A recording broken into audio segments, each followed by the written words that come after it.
Scientists have come to realize a startling truth. The universe looks suspiciously like a fix. Our existence is balanced on a razor's edge of incomprehensible fineness.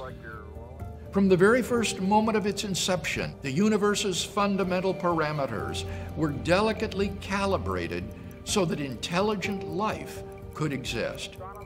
Scientists used to believe that the Big Bang was utter chaos, a random state of nature. Given time and some luck, intelligent life forms would eventually come about somewhere. But the more scientists studied the universe, the more they realized that the opposite is true. A staggering list of initial conditions began to emerge, all of which were incomprehensibly fine-tuned to allow intelligent life. These are known as the fundamental constants and quantities of nature. These values are so precise, so overwhelming, that it's difficult to illustrate the enormity of these findings. No one of us has been untouched by our advances in space. To get a feel for the odds, consider the number of seconds that have ticked by since time began. 10 to the 20th power.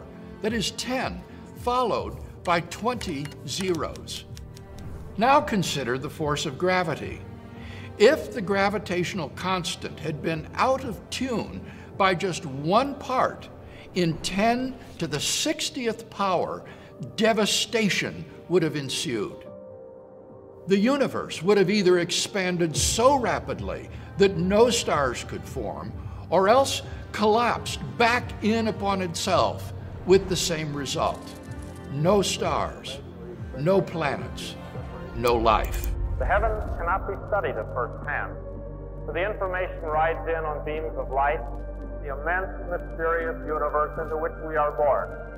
Or what about the distribution of the matter and energy in the early universe? If these were not evenly distributed to an unthinkable precision, then the universe would have been hostile to life of any kind. How extraordinary that anything should exist. The fact that the universe is fine-tuned for life is uncontroversial. How then does one best explain this incomprehensible fine-tuning? There are 3 live options: physical necessity, chance, or design. The hypothesis of physical necessity says that the universe must be fine-tuned for life. A universe which is hostile to life is impossible, it said. However, not only is a life-prohibiting universe possible, a universe without life is far more likely. Each of the parameters that governs the universe can take on a wide range of values, thus reinforcing the improbability of fine-tuning. So what about the alternative of chance? Most scientists recognize that pure chance is not an adequate explanation of the fine-tuning. The mathematical odds are simply too great to overcome. Many scientists have tried to increase the probability of a life-permitting universe by postulating a multiverse. They imagine that there are an infinite number of universes, and we are just one member of the ensemble. Since we have an unlimited amount of chances to get it right, then the odds will be in our favor. This move is perhaps the greatest compliment to the power of the fine-tuning argument. For in order to explain fine-tuning, scientists have turned to a philosophical explanation. The multiverse itself cannot be detected, measured, observed, or proved. Moreover, the multiverse faces a devastating objection.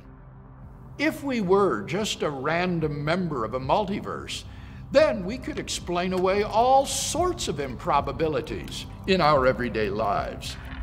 We shouldn't be surprised when the roulette wheel continually lands on the red 20. After all, the math implies that this is happening somewhere without foul play in the multiverse, so why not here? In the end, then, neither physical necessity nor chance offers a good explanation of the fine-tuning of the universe.